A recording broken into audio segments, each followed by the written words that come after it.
La souffrance des riches, l'inavouable souffrance. Ne pas aller bien quand on a tout est inavouable. Il faut un immense courage, une lucidité hors pair, une liberté d'esprit pour pénétrer dans l'antre du psy quand on est riche. Ou bien ne pas posséder les codes pour les nouveaux riches. Si le cadre sup le fait volontiers dans l'esprit de un problème, une solution, l'appartenance à un milieu social élevé et parfois très ancien rend la démarche compliquée.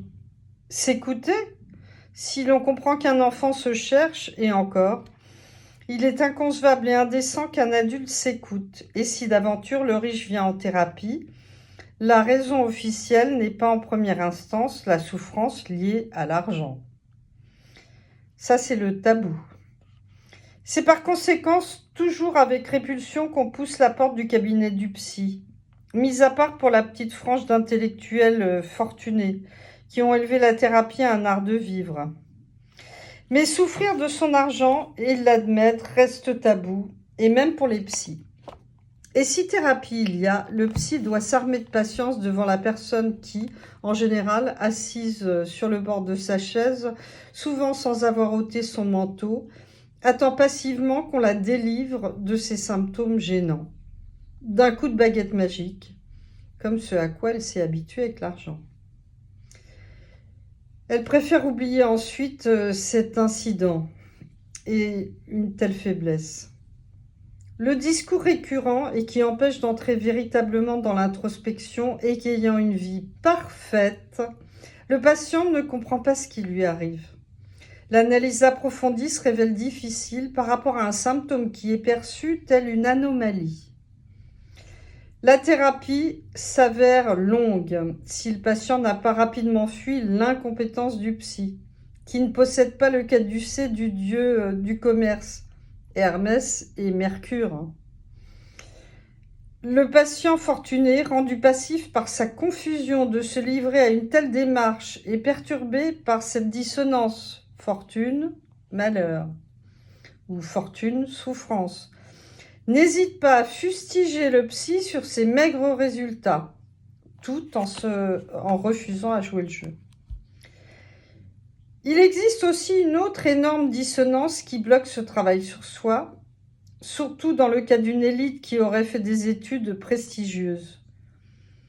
La psy n'est que psy. Comment pourrait-elle me comprendre ?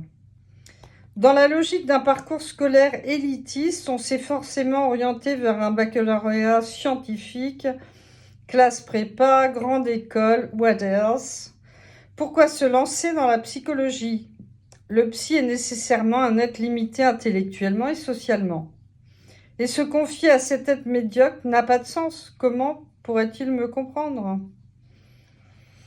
Un de mes amis, un polytechnicien trentenaire, n'avait pu indiquer à sa thérapeute qu'il sortait de l'X, tant souffrir émotionnellement s'avérait incompatible avec l'image sociale qu'il voulait donner.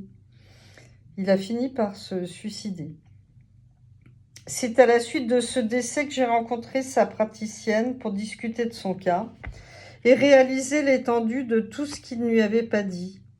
S'il lui avait parlé de son malaise existentiel, il n'avait pas évoqué son parcours brillant, tant les accolés l'un à l'autre étaient source de honte. Là, justement, résidait son conflit interne.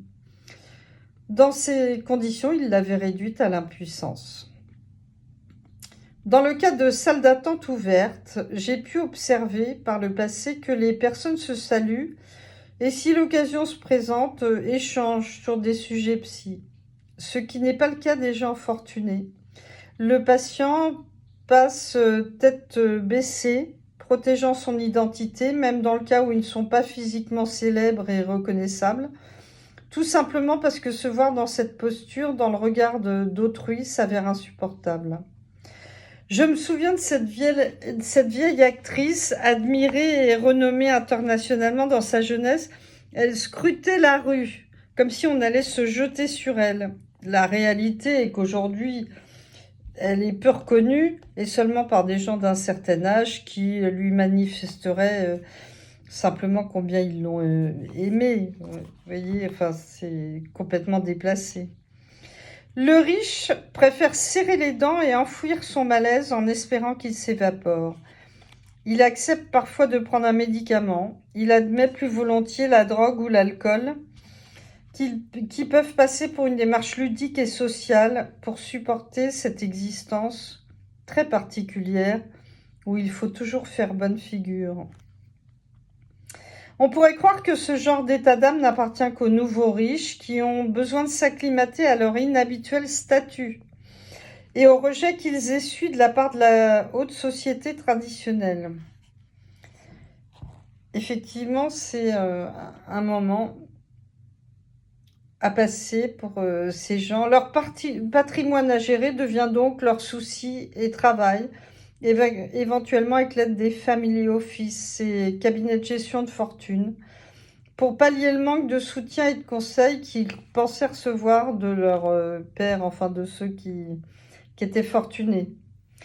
Mais la transition difficile que les nouveaux riches doivent effectuer est-elle la source de leur déconvenue, ou ce malheur se retrouve-t-il dans les familles riches de longue date? Existe-t-il des riches heureux grâce à leur fortune?